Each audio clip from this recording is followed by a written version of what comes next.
First, you will need to clean the gutters to make sure they are free from debris. Wearing protective gloves, remove the large debris by hand. Eliminate the small debris by flushing the gutter with an ordinary garden hose. It's also a good idea to make sure the downspouts are clear and free-flowing. Because the product is installed with a 1-inch overlap, the first piece must be cut even to sit flush with the end of the gutter.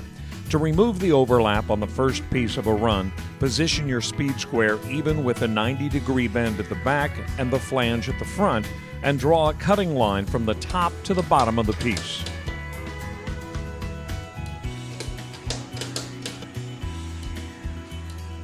Now, using your tin snips, cut the piece along the drawn line so the end of the piece will fit flush with the end of the gutter.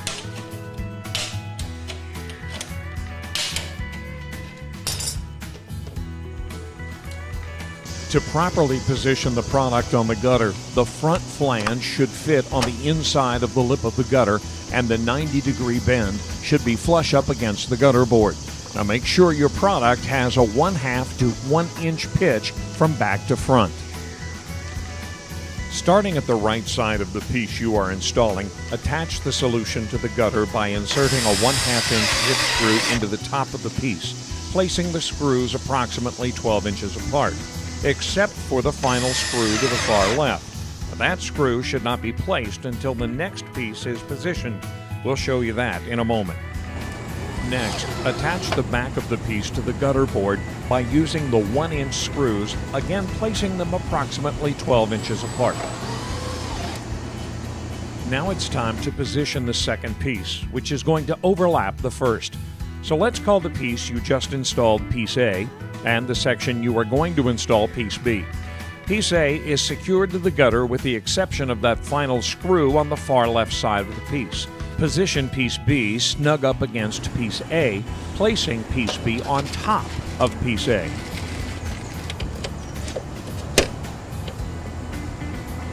Now is when you want to insert your final screw into Piece A by inserting the screw on top of Piece B, effectively tying the two pieces together into the lip of the gutter.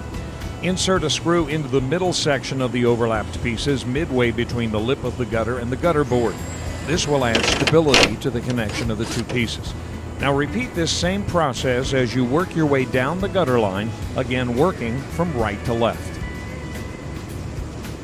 So what happens when you get to the end of the gutter run and you have too big of a piece for the space you have left to cover?